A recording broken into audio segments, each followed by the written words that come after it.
अरे भाई, सबसे पहले हम जो क्वेश्चन को देखते हैं दोस्तों। शुरुआत करते हैं क्वेश्चन की। टीपू सुल्तान ने अंग्रेजों के साथ युद्ध करते हुए कब वीर गति प्राप्त की थी? बताओ भाई बताओ। अरे यार, ये है, इसका हो जाएगा पहले नंबर का 1799 ईस्वी में श्रीरंगपट्टम में। पहले 1799 ईस्वी में श्रीरंगपट्टम में की थी। चलते हैं दूसरे क्वेश्चन की ओर और मिलते हैं आगे को। चलिएगा दोस्तों, मिलते हैं।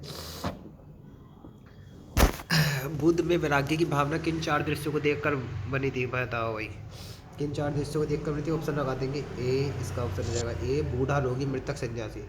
इन चार लोगों को देखकर बनी थी। बूढ़ा, रोगी, मृतक, सन्यासी। चलते हैं नेक्स्ट क्वेश्चन की ओर। और जी ये है, सम्राट अशोक की वह कौन सी पत्नी थी जिससे वह सबसे ज़्यादा प्रभावित था?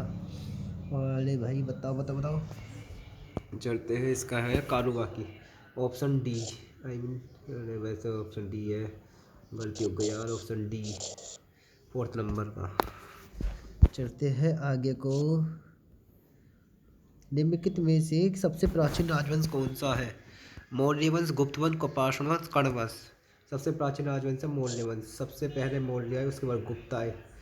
गुप्त 300 यानी 600 ईस्वी का है। मौर्य और गुप्तों के बीच में 600 ईस्वी का अंतर है। ठीक है दोस्तों भाई, चलते हैं नेक्स्ट क्वेश्चन के। फोर्थ क्वेश्चन, 50 क्वेश्चन होने वाले हैं, बहुत बढ़िया। अशोक के शिलालेखों को पढ़ने वाला सबसे पहला कौन था? ये तो नॉर्मल सवाल है यार, कोई भी लगा देगा। जेम्स प्रिंसेप, बच्चे बच्चे लगा कर रहेगा। चलो भाई, महावीर ने जैन संघ की स्थापना कहाँ की थी? कहाँ की थी भाई? पावापुरी में। पावापुरी में, देखते हैं पावापुरी में। चलिए नेक्स्ट क्वेश्चन, बिना टाइम बर्बाद किए आगे को। किस विदेशी दूत ने अपने को भागवत घोषित किया था? किसने किया था? किसने किया था भाई? भागवत घोषित कर दिया करा। यह है सेकंड नंबर का। मैग्नेटिस में लगा दे धक्के से भाई। हेलियोडोरस स्वयं को भागवत घोषित कर दिया था। भागवत घोषित कर दिया आएगा। मैग्नेटिस का भी आएगा अभी। किस विदेशी दूत ने अपने को भागवत घोषित किया था? भागवत, विदेशी दूत ने स्वयं को भागवत घोषित कर दिया था। भागवत घोषित कर दिया था भाई। किसने किया था? मैग्नेटिस ने किया था यार। इन दोनों क्वेश्चन में डाउट है भाई, मेरे हिसाब से तो मैग्नेटिस होगा जहाँ तक है। चलो कोई नहीं, आगे चलते हैं, बाद में बताऊंगा इसका लास्ट में। लास्ट बताऊंगा वही। वैदिक कालीन लोगों ने सर्वप्रथम किस धातु का उपयोग किया था? तांबे का। वैदिक काल में तांबा, लोहे का तो हुआ ही नहीं था। कांसा, तांबे में, लोहे में तांबा मिलाकर कांसा बनता था। सोना तो था ही नहीं, सोना तो सतवान ने कहे थे। सोना। हल संबंधी अनुष्ठान का पहला व्याख्यान वर्णन कहाँ मिलता है? हल, हल मिलेगा जी वाला। युद्ध होता है, युद्ध होने से पहले जो होते हैं सभी औजारों की पूजा होती है। औजारों की पूजा होती है युद्ध होने से पहले। तो युद्ध में क्या लेते हैं? शपथ लेते हैं कि हम भाग लेंगे नहीं, फलाना ढिकना। तो हम क्या करेंगे? शपथ लेंगे भाई। हर संबंधी निशान कहाँ मिलेंगे? शपथ। हर का अनुष्ठान शपथ, शपथ लेंगे ना अनुष्ठान करेंगे उसमें शपथ लेंगे, तो इसलिए। किस वेद की रचना गद और पद दोनों में की गई है? ऋग्वेद, सामवेद, यजुर्वेद, अर्थवेद। यजुर्वेद की रचना गद और पद। गद का अर्थ होता है पढ़े जा सकने वाला, पढ़े जा सकने वाला। और जी पद का अर्थ होता है गाया जा सकने वाला, जिसे हम गाना वाना गाते हैं वो पद। और जो है जिसे हम लिख सकते हैं, जिसे हम पढ़ सकते हैं, वो गद। चलिएगा नेक्स्ट क्वेश्चन आगे की ओर। हड़प्पा वासियों को निम्नलिखित में से किसका ज्ञान नहीं था? कुओं का था। कुएं से तो पानी निकालते थे। मिलाना क्या? अन्नागार, अन्नागार मिला, स्नानागार मिला, पुरोहित, मोहनजोदड़ो से खम्भों का निर्माण करना जानते थे। नारियों का निर्माण, हड़प्पा के लोग नारियाँ बहुत ही सभ्य थे। मेहराबों का, किसका ज्ञान नहीं था? मेहराबों का ज्ञान नहीं था। ये है इसका आंसर, ये हो जाएगा इसका आंसर। मेहराबों का ज्ञान नहीं था। मलिक कफूर को 1000 दिनारी क्यों कहा जाता था? नॉर्मल क्वेश्चन है, क्योंकि उसे 1000 दिनार में खरीदा गया था। बच्चे बच्चे लगा कर। निम्न में से किस व्यक्ति को बिना ताज का बादशाह कहा जाता है? Most important question. बिना ताज का बादशाह कहा जाता था। बच्चे बच्चा किसी को नहीं पता भाई, बिना ताज का बादशाह। सुरेंद्र नाथ बनर्जी, बिना ताज का बादशाह सुरेंद्र नाथ बनर्जी को कहा जाता है। चलते आगे को। हड़प्पा काल में तांबे के रथ की खोज कहाँ हुई थी? देमताबाद। तांबे का रथ देमताबाद। छोटी छोटी पीडीएफ, कभी कभी बहुत बड़े बड़े काम कर जाती है। दैमताबाद क्या है? दैमताबाद। चलते हैं नेक्स्ट क्वेश्चन। महावीर स्वामी यति कब कराए थे? यति, यति का मतलब क्या होता है बताओ? यति कब कराए? घर त्यागने के बाद यति कराए थे। घर त्यागने के बाद वो यति कराए थे, सही बात है। घर त्यागने के बाद वो यति कराए थे। मोहनजोदड़ो के स्नानागार के पश्चिम में स्तूप का निर्माण किसने कराया था? ये भी इंपॉर्टेंट क्वेश्चन है मेरे हिसाब से तो। भैया मोहनजोदड़ो से नहीं पूछा, मोहनजोदड़ो के पश्चिम में स्तूप का निर्माण किसने कराया था, यो पूछ लिया। अब भैया बच्चे को बताओगा तभी तो बता पाएगा, तो इस पर इंपॉर्टेंट लगा दिया। वो किसने कराया था? कुपाषाणों ने कराया था। मोहनजोदड़ो के पश्चिम में स्तूप का निर्माण कुपाषाणों ने कराया था। कुपाषाण शासकों ने कराया था। अब आगे को चलते भाई। 17 नंबर। भारत में धन का निष्कासन का तात्पर्य है क्या है भाई? भारत में मतलब जो भारत में धन जो आता है वो कहाँ जाता है? निष्कासन। जो धन भारत से बाहर जाता है था उसके बदले में कुछ भी प्राप्त नहीं होता था। इसका मतलब कि जो अंग्रेज ले गए सोना चांदी ले गए, उसके बदले में कुछ भी नहीं दे के जाते थे, बस धन ले जाते थे। वैसे तो कहा जाता है कि धन अंग्रेज यहाँ से मसाला लेके आते थे तो बहुत सारा सोना वोना लेके देख के जाते थे, पर बात का जो दौर था उसमें तो अंग्रेज देख के गए, देख के थोड़ी गए। सिंध का बाघ, मृतकों का टीरा, बच्चों वाला क्वेश्चन। मोहनजोदड़ो।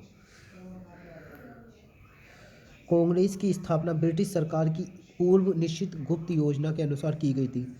यह किस पुस्तक में लिखा गया है? यह किस पुस्तक में लिखा? कांग्रेस की स्थापना ब्रिटिश सरकार की एक पूर्व निश्चित गुप्त योजना से की गई थी। किसकी है? किस पुस्तक में लिखा है? India today. इंडिया टुडे पुस्तक में लिखा गया है। अब ये बता दो, the poverty and British rule India किसकी है? दादाभाई नौरोजी। दादाभाई नौरोजी की है। दादाभाई नौरोजी की है पुस्तक, ये है दादाभाई नौरोजी।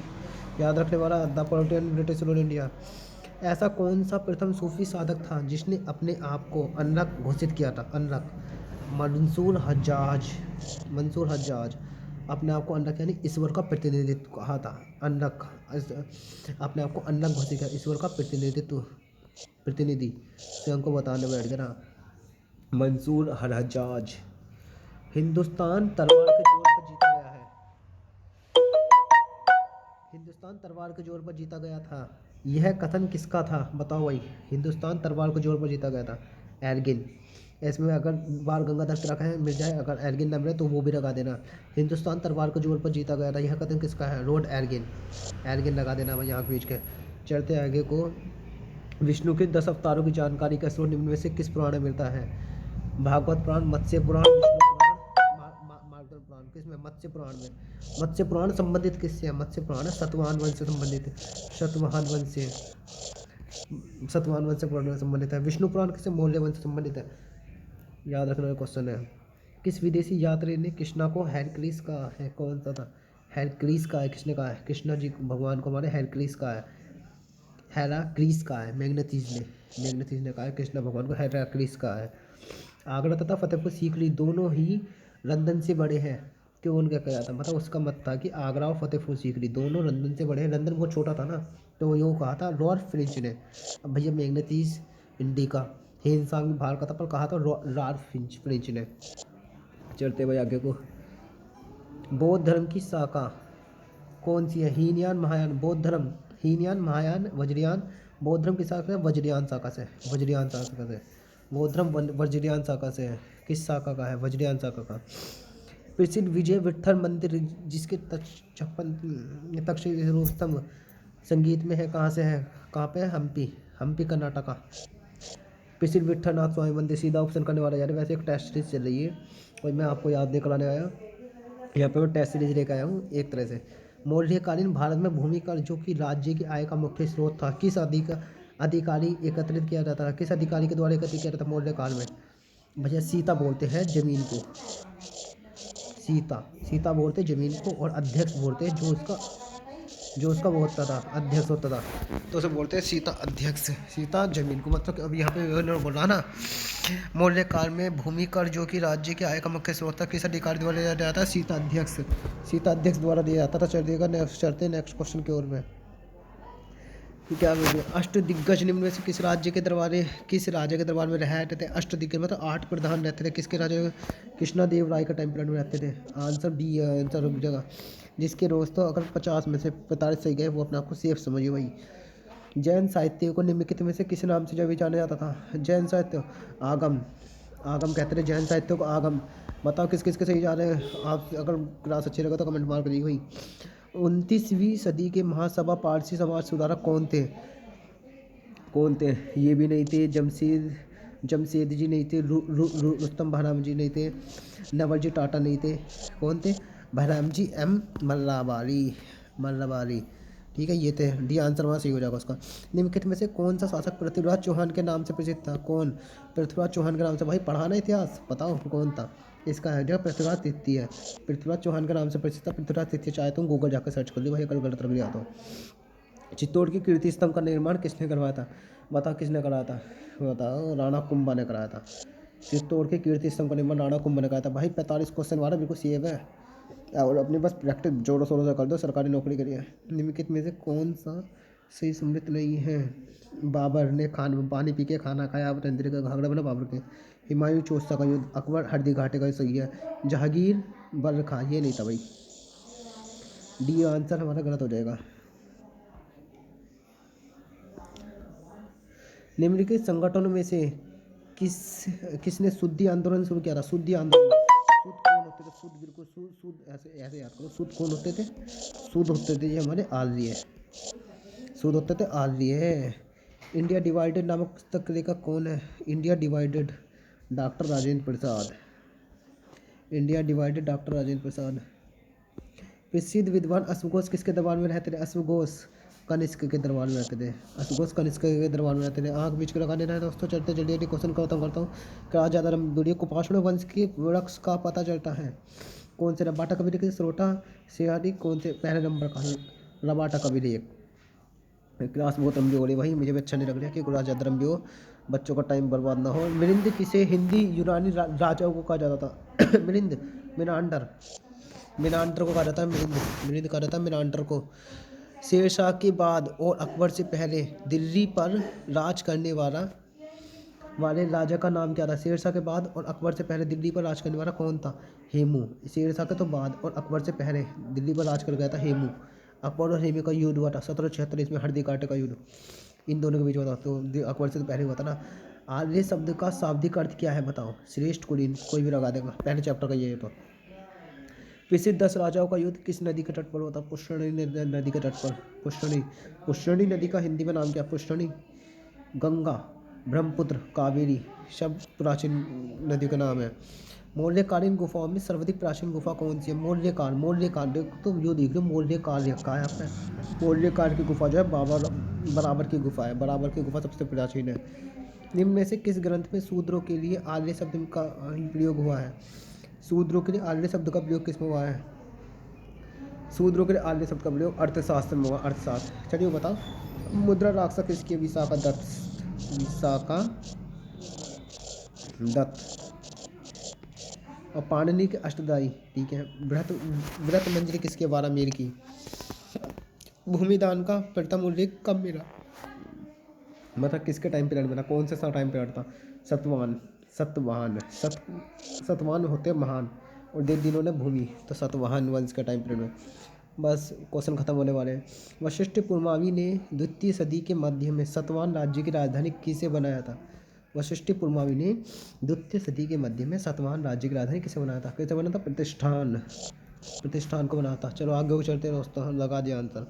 वैदिक नदी कुंभा का स्थान निर्धारित होना चाहिए। अफगानिस्तान, कुंभा काबुल, कुंभा काबुल, काबुल कहाँ, अफगानिस्तान, भारत में तो होने का नहीं काबुल, इसलिए अफगानिस्तान रखा देंगे। चलो चलते हैं आगे को। भारत के किस स्तर की खुदाई से लौह धातु के प्राचीनतम प्रमाण मिले हैं। कहाँ मिले, अंतरजी खेड़ा, भैया तो बच्चा लगा कागा। निम्नलिखित में से कर्म का सिद्धांत किससे संबंधित है। मीमांसा, कर्म का सिद्धांत मीमांसा से। आंसर है बी आंसर, कर्म का सिद्धांत मीमांसा। टेस्ट सीरीज है, ये ना समझिए वही। चरक संहिता नामक पुस्तक किस विषय संबंधित है, बताओ भाई। चिकित्सा, चैसे चरक चैसे चिकित्सा, ठीक है। Answer C. यज्ञ संबंधी विधि विधानों का पता चलता है कहाँ से बेटा? यज्ञ संबंधी विधि विधानों का पता चलता है कहाँ से बेटा? यज्ञ संबंधी विधि विधानों का यज्ञ कौन करता था? अरे यार बैटरी थोड़ी डाउन हो गई दोस्तों, मिलते हैं, चलो कोई नहीं। यज्ञ संबंधी विधि विधानों का पता चलता है कहाँ से बेटा? ऋग्वेद से। ऋग्वेद, सामवेद, ब्रह्मवेद, यजुर्वेद। ऋग्वेद से चलता है, श्रोतम प्रातः यजुर्वेद में। 49, एक को 2 क्वेश्चन और रह गए हैं। चलो दोस्तों क्वेश्चन ख़त्म। दोस्तों क्वेश्चन ख़त्म। अगर वीडियो पसंद आए तो दोस्तों चैनल को सब्सक्राइब कर जाइए। ऐसी ऐसी करंट अफेयर की वीडियो आ गई, ठीक है, करंट अफेयर की वीडियो आ गई, ठीक है। और आगे को बढ़िया, आगे को चलते हैं, मिलते हैं नेक्स्ट वीडियो में।